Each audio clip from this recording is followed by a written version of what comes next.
کسی جانور نے کو سینگ مار دی، کس طرح سے مر گیا تو وہ تم پر حرام ہے، کیونکہ وہ مردار کی کیٹیگری میں چلا گیا۔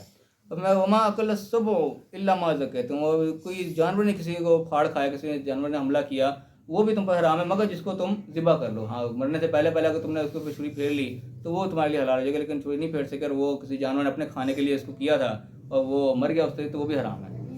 اس میں آ گیا کہ وما ذبح علی النصب، جو پھر تھانوں پہ ذبح کیے جائیں، یعنی کہ ایک تو وہ ہے نا جس پہ اللہ کا نام ہی نہیں لیا گیا، غیر اللہ کا نام لیا، وہ بھی حرام ہے۔ ایک وہ ہے جس پہ نام تو چلو اللہ کا لے لیا گیا، لیکن وہ کسی جا کے تھان پہ، جو بتوں کے تھان ہوتے تھے، یا اس طریقے سے آج کل کے تم یہ مزاروں وغیرہ بھی اسی کیٹیگری میں فال ہوتے ہیں، کسی کے مزار پہ جا کے آپ ذبح کر رہے ہیں خاص طور پہ، اس میں کیا فرق آیا تھا؟ اس میں خوشنودی اللہ کے سوا کسی کی وہ مطلوب ہو جاتی ہے۔ وہ بتوں والا معاملہ تھا، وہ بتوں کو خوش کرنے کے لیے ان کے تھانوں پر جا کے ذبح کرتے تھے۔ آج کل ہمارے اندر جو ہے اس کی جگہ یہ مزار ٹائپ کی چیزیں آ گئی کہ فلانے دربار پہ جا کے ہم ذبح کریں گے۔ وہ فلانے دربار پہ جانا جو ہے نا، وہ اصل میں اس کی خوشنودی بیچ میں آئی تھی کہ فلاں ہم نے بزرگ کو خوش کرنا ہے جا کے، وہ چاہے اللہ کا نام لے کے ذبح کر رہا ہے، لیکن جب خاص جگہ پہ چلا گیا نا ایسی پہ، وہ بھی پھر حرام ہو جائے گا۔ اور میں کہ ون تستقسموا بالازلام، وہ 500 کے ذریعے تم تقسیم کرو، یہ بھی ان کے ایک طریقے کا آتا ہے کہ 500 پھینٹ کے جو ہے وہ تقسیم کیا کرتے تھے آپس میں گوشت وغیرہ کی۔ تو یہ اس قسم کے جتنے بھی عجیب و غریب سے کام ہے نا، ساروں کو رہے گا ظالم الفسق، سارے گناہ کے کام ہیں، اللہ نے سب کو حرام کر دیا، جو ہے جنرلی سب کا نام لے کے سب کو فسق کہہ دے گا، اس قسم کا کوئی کام جو ہے وہ جائز نہیں ہے۔ اور بس میں کہا الیوم یئس الذین کفروا، آج کے بعد جو ہے آج یہ جو کافر لوگ ہیں یہ نا امید ہو گئے من دینکم، تمہارے دین سے، یعنی کہ تمہارے دین کا اب یہ کچھ نہیں بگاڑ سکتی، فائنل احکامات جو آ گئے نا، آج ان کی وہ امیدیں ٹوٹ گئی کہ ہم ان کو نا ڈھالیں گے، ان کو پیچھے کر لیں گے، ان کو ہم چھانے نہیں دیں گے۔ جو بھی جب اللہ نے فائنل احکامات دے دیے اتنا، یعنی کہ وہ کامل دین پہنچا دیا کہ اس کے بعد یہ کہا کہ اب یہ نا امید ہو چکے ہیں اس چیز سے، فلا تخشوہم واخشون، تو اب ان سے ڈرنے کی ضرورت نہیں ہے، تم مجھ سے ڈرو، یعنی کہ جو احکامات اللہ نے دے دیا تم ان کو اب نافذ کرنے کی بات کرو، یہ نہ سمجھو کہ یہ کیا کر لیں گے، ہمارا کیا بگاڑ لیں گے، یہ کچھ بھی نہیں کر سکتے، اس کو ڈرنے کی ضرورت نہیں ہے، تم مجھ سے ڈرو، جو میں حکم دے رہا ہوں اس کی تکمیل ہونی چاہیے، یہ نہ کہ تم میری پکڑ کے اندر آ جاؤ، تو ان سے تمہیں ڈرنے کی ضرورت نہیں ہے۔ اب یہ آگے بڑی اہم ترین آیت آگے، یعنی کہ آخری نزول والی آیات ہیں کہ میں کہا الیوم اکملت لکم دینکم، آج کے دن تمہارا دین جو ہے مکمل کر دیا گیا، واتممت علیکم نعمتی، اور میں نے اپنی نعمت تم پر تمام کر دی، ورضیت لکم الاسلام دینا، اور دین اسلام کو تمہارے لیے پسند کر لیا، یعنی کہ یہ فائنل احکامات آ گئے جس کے بعد کہ کافر جو نامید ہو گئے کہ اب ان کا کچھ نہیں ہو سکتا، اب یہ ہمارے پر چھا کے ہی رہیں گے، ان کے آج جو امیدیں تھی کہ ہم کہیں نہ کہیں سے ان کو دبا لیں گے، وہ ساری امیدیں ٹوٹ گئیں۔ تو اللہ نے کہہ دیا بس اب ان سے ڈرنے کی ضرورت نہیں ہے، تمہارا دن مکمل ہے، تمہاری ہر چیز میں نے پہنچا دی تمہارے تک پوری، اپنا جو ہے اہتمام میں نے کر دیا، ساری جو چیز میں رضامندی تم پر ظاہر کر دی، اسلام کو بطور دین پسند کر لیا، اور تمہارا کام ہے اس کو بس نافذ کر دو، ان سے ڈرنے کی ضرورت نہیں ہے۔ اس کے بعد فرمایا کہ فمن اضطر فی مخمصۃ، اور پھر جو ہے اضطراری کیفیت میں آ گیا، ایک بھوک کے یعنی کہ لاچاری کی ایسی کنڈیشن میں آ گیا، غیر متناجف للاسم، گناہ کی طرف مائل نہ ہونے والا نہ ہو، فإن اللہ غفور، تو اللہ بخشنے والا مہربانی ہے، یعنی کہ پیچھے وہ حرمات ساری بیان ہوئی، یہ چیزیں حرام ہے ساری، ان کے ذمن میں یہ بات ہے کہ جو شخص بالکل یعنی کہ ایسے کنڈیشن میں آ گیا کہ وہ اب زندگی موت کے کشمکش میں چلا گیا، اس کو علاوہ کوئی چیز ملی نہیں رہی جس سے اس کی زندگی بچ سکے، تو ایسی صورت میں حرام چیز بھی جو ہے اتنی استعمال کی جا سکتی جس سے کسی کی زندگی بچائی جا سکے۔ اسی کیٹیگری میں یعنی کہ وہ چیزیں بھی آئی تھی جن دوائیاں وغیرہ کے اندر بعض الکوہل وغیرہ اس قسم کی چیزیں استعمال ہو جاتی ہیں، وہ بھی اسی چیز میں آئے کہ ان کی جان بچانا مقصود ہوتا ہے، وہ کوئی شوق سے نہیں پیتا کہ مجھے شراب تھوڑی سی مل جائے میں پی لوں، وہ مقصد نہیں ہوتا، مقصد یہ ہوتا ہے کہ اس کی زندگی بچ جائے، وہ نہ جگہ آ جاتی ہے جہاں جان بچانا مقصود ہو، تو وہاں تعالیٰ نے حرام چیز کی بھی اجازت دے دی، شرط ساتھ میں لگا دی کہ اس کی طرف کوئی مائل ہونے والا نہ گناہ کی طرف اس کی دماغ نہ جا رہا ہو، نہ اس کی طرف کوئی ایسی چاہت ہو اس کے اندر، مقصد صرف جان بچانا مقصود ہو کہ برکب جان زندگی موت کی کشمکش میں آ گیا، تو پھر تم اس میں سے حرام چیزوں میں سے بھی اتنا لے سکتے ہو جس سے جان بچ جائے بس۔ اس بار فرمایا کہ یسألونک ماذا احل لہم، تم مجھ سے سوال کرتے ہیں کہ ان کے لیے حلال کیا ہے، اتنی ساری حرام چیزوں کی لسٹ آ گئی، حلال کیا ہے، کہ قل احل لکم الطیبات، جتنی پاکیزہ چیزیں تمہارے لیے حلال ہیں، جو پاکیزہ چیزیں وہ حلال ہیں، لیکن پاکیزہ کے اندر جو موم قسم کی چیزیں تھی وہ اللہ نے بتا دی کہ یہ چیزیں تمہارے لیے حرام ہیں، باقی صاف ستھری جتنی چیزیں ہیں انسان کے لیے موافق ہیں وہ ٹھیک ہے، وہ حلال ہیں۔ تو میں کہ وما علمتم من الجوارح، اور جو تم ایک شکاریوں کو جو سکھاتے ہو، مکلبین جو شکار کرنے والے جن کو تم سدھا لیتے ہو، ان کو بھی جو تعلمون ہو تم ان کو سکھاتے ہو، مما علمتم اللہ، جن کو جس طریقے سے اللہ نے تمہیں سکھایا ہے اس طرح کے تم ان کو سکھا لیتے ہو، فکلوا مما امسکنا علیکم، تو وہ ان سے بھی تم کھا لو جو تمہارے لیے روک کے رکھیں، یعنی کہ جو شکاری جانور سکھائے جاتے ہیں اس میں یہ شکاری کتے وغیرہ آ جاتے ہیں، یا اس طرح لوگ باز وغیرہ کو بھی سکھاتے ہیں، باز بھی شکاری ہوتے ہیں، یہ عقاب وغیرہ، تو یہ چیز بھی اللہ نے حلال کر دی کہ جو یہ تمہارے لیے روک کے رکھیں بس رسم اللہ، تو ان کے اوپر اللہ کا نام لے کے ان کو چھوڑو، وہ بھی تمہارے لیے حلال ہوگی، چاہے ان کے لیے تم وہ نہیں بھی کر سکے نا، ان کو ذبح نہیں بھی کر سکے، تم نے ان کو یہ اللہ کا نام لے کے چھوڑ دیا شکار کے اوپر، وہ شکار بھی تمہارے جو روک کے رکھیں گے وہ بھی تمہارے لیے حلال ہوگا۔ شرط اس میں ایک یہ بتائی جاتی ہے کہ وہ اپنے لیے شکار نہ کرے، خود نہ اس میں سے کچھ کھائے. جو بھی کتے نے کسی پکڑا ہے یا کسی عقاب نے پکڑا ہے اس میں سے خود اس نے کچھ نہیں کھایا، پھر تم اس میں سے کھا سکتے ہو. اس نے خود اس میں سے کچھ کھا لیا پھر اس کے لیے کہتے ہیں وہ سمجھو اس نے اپنے ہی شکار کیا، اس نے خود اس میں سے کھانا شروع کر دیا، پھر وہ تم پر حرام ہوگا. لیکن تمہارے لیے اس نے روک کر رکھا ہوا ہے، اب جا کے تم اس پہ چاہے تکبیر پڑھ لو، لیکن تکبیر نہیں بھی پڑھ سکے، تم نے اس کو چھوڑتے ہوئے اس پہ اللہ کا نام لے دیا تھا تو وہ بھی تمہارے لیے حلال ہوگا. تو میں اللہ سریع الحساب، اللہ تعالیٰ جلد حساب لے لینے والا ہے. اللہ تعالیٰ احکامات بتا رہا ہے اپنے، اس کے بعد پھر حساب بھی لے لے گا تم نے ان احکامات کے مطابق چلے کہ نہیں چلے. پھر میں بیچ میں آ گیا واتقوا اللہ، اللہ کا تقویٰ اختیار کیے رکھو. یہ تمام احکام جو ہیں اس کے اندر تقویٰ جو ہے وہ اپنی جگہ ضروری ہے کہ ہم جو بھی کام کر رہے ہیں وہ اللہ کا خوف دل میں رکھ کے کریں. کسی چیز کو، کسی رعایت کو ایکسٹرا نہ لینے کی کوشش کریں. اللہ نے تھوڑا سا موقع دے دیا، چلو اس موقع سے نجائز فائدہ اٹھا لو، نجائز فائدہ نہیں اٹھانا. اللہ کا تقویٰ ہر وقت بندے کے دل میں ہونا چاہیے کہ جو بھی مجھے سہولیات ملی ان کا میں نے جواب بھی دینا ہے اللہ کو. یہ تقویٰ ہوتا ہے جو انسان کے دل کے اندر ہوتا ہے. تو ہر وقت اس چیز کا خوف ہو کہ میں نے کسی کے آگے جواب دہ ہونا ہے. پھر میں کہا الیوم احل لکم الطیبات، آج کے دن تمہارے لیے طیبات حلال ہیں، جو پاکیزہ چیزیں وہ تمہارے لیے حلال ہیں. وطعام الذین اوتوا الکتاب حل لکم، جو ان کا اہل کتاب کو جن کو کتاب دی گئی ہے ان کا کھانا تمہارے لیے حلال ہے. وطعامکم حل لہم، تمہارا کھانا ان کے لیے حلال ہے. اب یہاں پہ خاص طور پر بڑی اہم چیز آ جاتی ہے کہ اس طریقے سے ذبح کرنے وغیرہ کا وہ چیز آتے ہے کہ بعض لوگ اس چیز میں آ جاتے ہیں کہ بھائی عیسائی نہ کوئی ذبح کر دے، یہ نہ وہ ذبح کر دے. تو یہاں پہ ان کا کھانا بھی حلال ہے. عیسائی بھی اگر اللہ کا نام لے کے ذبح کر رہے ہیں نا تو اس کے ذبح حلال ہوگا. یہ نہیں چیز ہوگی کہ وہ عیسائی نے ذبح کر، کیونکہ ان کا کھانا حلال ہے. ان کا کھانا جو ہے وہ خود ہی پکائیں گے، خود جو بھی کریں گے کھانا پاک ہے وہ تم کھا سکتے ہو، تمہارا کھانا وہ کھا سکتے ہیں. اس میں بڑی چیز آتی ہے کہ برتن یہ ہو گئے وہ ہو گئے. اللہ تعالیٰ اس چیز کی پابندی یہاں پہ نہیں لگا رہی ہے، ہماری لگائی گئی سمجھو کہ پابندیاں ہیں. اللہ تعالیٰ کھانا ہی وہ حلال کر رہا ہے ان کے لیے، تو ظاہر ہے برتن میں کون سی بات رہے گی. کھانے کھا جو ہم اندر ہیں تو برتن کی تو اوقات ہی کوئی نہیں ہے. تو یہاں ان چیزوں کو بڑا سینسٹیو لے لیا جاتا ہے، لیکن اس آیت کے اندر اللہ تعالیٰ نے کھلم کھلا کہہ دیا کہ تمہارا کھانا ان کے لیے حلال ہے، تمہارا کھانا ان کے لیے حلال ہے. تو یہاں پہ اس چیز کو بھی یعنی کہ ہمیں دیکھنا چاہیے، جس میں بات بہت زیادہ وہ ہو جاتے ہیں. لیکن جو ہے بات اصل چیز ہے کہ وہ ذبح اللہ کا نام لے کے کیا جائے جانور کو تو وہ حلال ہی ہوگا. اس میں یعنی کہ وہ احتیاط لی جاتی ہے کہ ٹھیک ہے کوشش کرو کہ نہ ہو، لیکن اگر کر دیا تو ایسا وہ حرام کے کیٹیگری میں نہیں جاتا، کیونکہ اللہ یہاں پہ کھانے کو حلال کہہ رہا ہے. اور پھر میں کہ وطعام کو حل، تمہارا کھانا ان کے لیے حلال ہے. والمحصنات من المؤمنات، اور پاکیزہ عورتیں مومنوں میں سے، والمحصنات من الذین اوتوا الکتاب، اور وہی پاکیزہ عورتیں کتاب میں سے بھی جن کو تم سے پہلے جو کتاب دی گئی، اہل کتاب کی عورتیں بھی ہیں وہ بھی تمہارے لیے حلال ہیں. یہاں پہ یعنی کہ یہ آ جاتا ہے کہ یہودی عیسائی جو عورتیں ہیں ان سے نکاح بھی مسلمان کر سکتے ہیں، اور یعنی کہ مسلمانوں سے تو وہ کرنا ہی کرنا. تو یہ بھی یعنی کہ آ جاتی ہے کہ پریفریبل یہی ہوتا ہے کہ مسلمانوں میں کیا جائے تاکہ آگے کو مسئلے مسائل نہ کھڑے ہوں. لیکن اجازت اس چیز کی بھی ہے کہ ان کی عورتوں سے نکاح کیا جا سکتا ہے، کیونکہ اس میں ایک چانس ہوتا ہے کہ عورت تمہارے گھر میں آ رہی ہے، تم اس کو اپنے اس کے مطابق چلا سکتے ہو. یعنی کہ اولاد جو ہوتی ہے آگے وہ مرد کی طرف سے شمار ہوتی ہے، اسی خاندان میں شمار ہوتی ہے. تو یعنی کہ اس کے اندر چانس ہے وہ جو غیر مسلم بھی تھی اس کو بھی تم اپنے اندر لا کے تو اس کو تم اسلام تک پہنچا سکتے ہو. اپنی عورت کو وہاں نہیں دینا، اس چیز کی اجازت نہیں کہ اور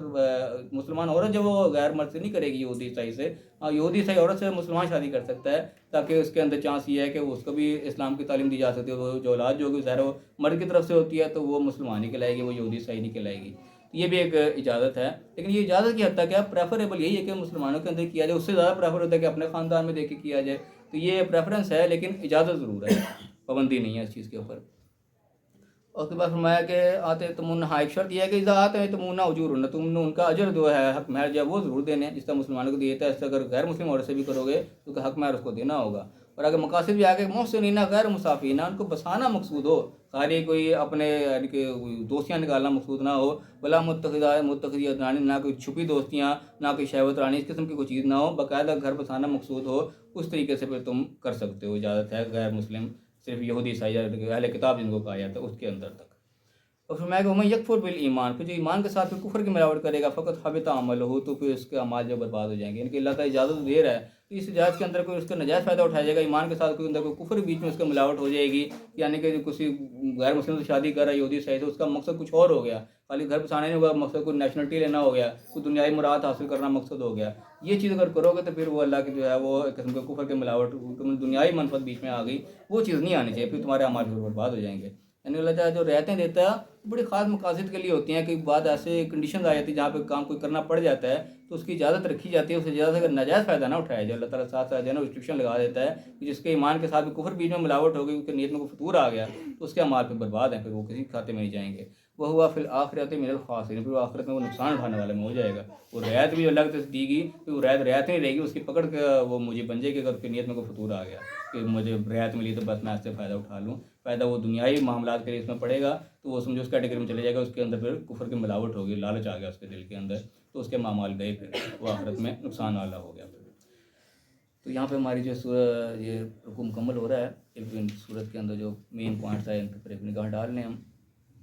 سب سے پہلے جو اہم حکم آیا ایمان والے مخاطب کر کے آ گیا, وہ یہ سب سے پہلے آ گیا کہ اپنے عقود جو ہیں, جو عقدہ جو گرہ تم نے باندھی ہے, جو آپس میں ڈیل طے کی ہے, جو آپس میں قول و اقرار کیے ہیں, وہ تم نے بہر صورت پورے کرنے ہیں. یہ یعنی کہ تمام دنیائی معاملات پہ آ گئے. اس طریقے سے ہر بندہ اپنے وعدے کیے وہ پورے کرنے لگ جائے تو دنیا ہی سیدھی ہو جائے. ہمارے قرآن کیا کیا کچھ وعدے کرتے ہیں, آپس میں گھریلو کیا کیا کچھ قول و اقرار ہوتے ہیں. ہر بندہ اپنے قول و اقرار کو پورا کرے جیسا اس نے وعدہ کیا ہے. جس طریقے سے عدالت میں جا کے قسمیں کھائے کہتے ہیں جو کچھ کہیں گے سچ کہیں گے, واقعی سچ کہیں, اس طریقے سے سارے معاملات ہی سیدھے ہو جائیں.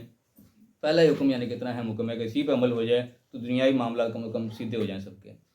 اس کے بعد جانوروں کے بعد میں آگے کہ چوپائے حلال ہیں مگر ایک جو تمہیں پڑھ کے سنا دی جائیں گے. اس کے اندر ایک لسٹ آ گئی پوری کہ شکار نہیں کرنا جب تم احرام کی حالت میں ہو. اس کے بعد فرمایا کہ تم نے بے حرمتی نہیں کرنی, اللہ کے جو نشان ہیں جن پر اللہ کے نشان لگے, نام لگے. جیسے ہم اپنے جھنڈے کو دیکھ لیں, اس میں ملک کا ایک نشان ہوتا ہے, جھنڈے اس کی تعظیم کی جاتی ہے. کہ جھنڈا لگا کپڑا ہی ہے نا, لیکن اس کی تعظیم کی جاتی ہے کہ ملک کا نشان اس پر لگے, ملک کا نام لگ گیا اس کے ساتھ. اس طرح جس چیز کا اللہ کا نام لگ جائے اس کی بھی جو ہے احترام کرنا وہ لازم ہو جاتا ہے, کیونکہ اللہ کا نام لگ گیا اس کے ساتھ, وہ اللہ کے لیے مختص ہوگی. اس کے بعد فرمایا کہ جو لوگ بیت الحج کے لیے جا رہے ہیں, عمرہ کے لیے جا رہے ہیں, وہ لوگ بھی اس کے اندر آ گئے. اس کے بعد آگے ہاں جب احرام کھول دو تو پھر شکار کر سکتے ہو. شکار کی پابندی صرف احرام کی حالت میں تک ہے محدود. اس کے بعد فرمایا کہ کسی قوم کی دشمنی تمہیں اس چیز پہ آمادہ نہ کرے کہ تم اس کے ساتھ زیادتی کرنے لگ جائیں. کسی کی نے تمہارے ساتھ زیادتی کی ہوئی ہے تو موقع کی تلاش میں نہ پھرو. موقع ملے گا تو میں بھی اس کے ساتھ پھر میں اس کو بھی نہ داڑھ سے لے آئے گا تو میں وہ پکڑوں گا, وہ کام نہیں کرنا. موقع مل گیا تم معافی کی روش اختیار کرو, زیادتی نہیں کرنی. برابری کا اجازت دیتا ہے اسلام کہ ٹھیک ہے جتنا زیادتی کتنی اتنے تم بھی کر سکتے ہو, اس سے آگے نہیں بڑھنا کہ اس سے وہ کر گیا تو زیادتی کا مطلب ہوتا ہے جتنا کیا اس سے بھی آگے بڑھ گئے. معافی تو ایک بہت اعلیٰ درجہ ہے نا. تو زیادتی کی صورت نہیں کرنی کہ تمہارے ساتھ کو موقع ملا اس نے زیادتی کر دیا اب تم اس کے ساتھ چڑھ دوڑو, وہ کام نہیں کرنا. اس کے بعد آیا کہ تعاون کرنا ہے نیکی و تقوی کے کاموں میں, اور برائی گناہ کے کام میں دشمنی میں بالکل تعاون نہیں کرنا. وہ چاہے کوئی بھی ہے, ایک جنرل رول ہے جو پوری زندگی کو انسان اپلائی کر کے رکھے. جہاں بھی نیکی کا موقع ملا ہر ایک کے ساتھ تعاون کرو, جہاں بھی کوئی برا کام ہوگا اس سے پیچھے ہٹ جاؤ. تو ہمیں اللہ کا تقوی اختیار کرے گا, کیونکہ اللہ تعالیٰ شدید العقاب ہے, وہ دیکھ رہا ہے ہر وقت, تو پھر وہ پیچھا کرے گا, ایسا کہ وہ چھوڑے گا نہیں. اللہ کے پکڑ میں جب انسان آ جاتا ہے نا تو انسان کے لیے نکلنا مشکل ہو جاتا ہے. یہ وہ چیز ہے کہ شدید العقاب ہے, اللہ تعالیٰ ڈرو اس چیز سے. اس کے بعد حرمات آگے کہ مردار حرام ہے اور لحم الخنزیر آ گیا جس پہ اللہ کا نام نہیں لیا گیا. اس کے بعد وہ چوٹ لگا ہوا گرا ہوا مختلف کیٹیگری جو مردار میں جائیں سارے حرام. اس کے بعد جو تھانوں پہ جا کے ذبح کی جاتی ہے چیزیں کسی کے اور کے نام کی, یعنی کسی اور کی خوشنودی مقصود ہو جائے جس کے اندر, وہ بھی حرام ہے. خوشنودی صرف اللہ کی اس میں ہونی چاہیے. اور یہ پانسے وغیرہ اس قسم کے جو فضول قسم کے کام ہیں ان سب سے بچو. فسق آ گیا, سب حرام ہے.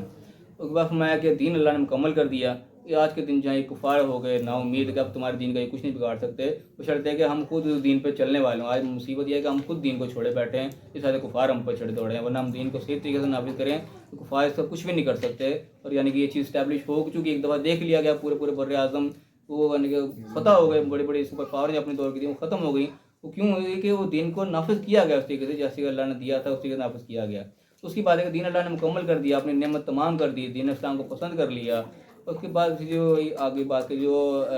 کنڈیشن میں چلا گیا, زندگی موت کی کشمکش میں چلا گیا, اس کے لیے حرام چیزوں میں سے اتنے کے اللہ نے اجازت دے دی کہ اسی وقت کی جان بچائی جا سکے بس. اس کے بعد فرمایا کہ جو حلال چیزوں کے بارے میں پوچھتے ہیں اللہ نے جنرلی کہا کہ پاکیزہ چیزیں حلال ہیں تمہارے اوپر, جو صاف ستھری چیزیں ہیں جو انسان کو سمجھ میں آتی ہیں پاکیزہ, وہ پاکیزہ حلال ہی ہیں, مگر جو کہ بتا دی گئی حرام کے اندر آ گئیں. اس کے بعد فرمایا کہ جو جانور سکھاتے ہو تم شکار والے, ان کا شکار بھی جو تمہارے لیے وہ روک کے رکھتے ہیں وہ بھی تمہارے پہ حلال ہے. تم ان پہ اللہ کا نام لو اور ان کے ذریعے سے تم کھاؤ, اللہ کا تقوی اختیار رکھو اس چیز کے اندر, اللہ جلد حساب لینے والا ہے. اور وہ فرمایا کہ آج کے دن جو ہے تمام کھانا تمہارے جو ہیں وہ اہل کتاب کے لیے حلال ہیں اور ان کے کھانے تمہارے لیے حلال ہیں, دونوں کے ایک دوسرے کے کھانے کھائے جا سکتے ہیں. تو یہ بات وہ کھانے والی چیزیں, کوئی حرام چیز نہ, وہ تو ایسے ہی حرام ہے. جو کھانے لائق چیز ہے وہ چاہے عیسائی کو پکا کے لے آئے, کوئی یہودی پکا کے لے آئے, تم کھا سکتے, اللہ نے اجازت دے دی. اس کے بعد یہاں پہ نکاح کا آگے کہ جو اہل کتاب کی عورتیں ہیں ان سے نکاح کیا جا سکتا ہے. شرط یہ ہے کہ ان کو گھر بسانا مقصود ہو اور کوئی اس کے علاوہ کوئی فضول مقصد نہ ہو, کوئی دنیائی مقصد نہ ہو, کوئی اپنا چسکا پورا کرنا مقصد نہ ہو. اس قسم کی چیزیں کوئی نہیں ہونی چاہیے,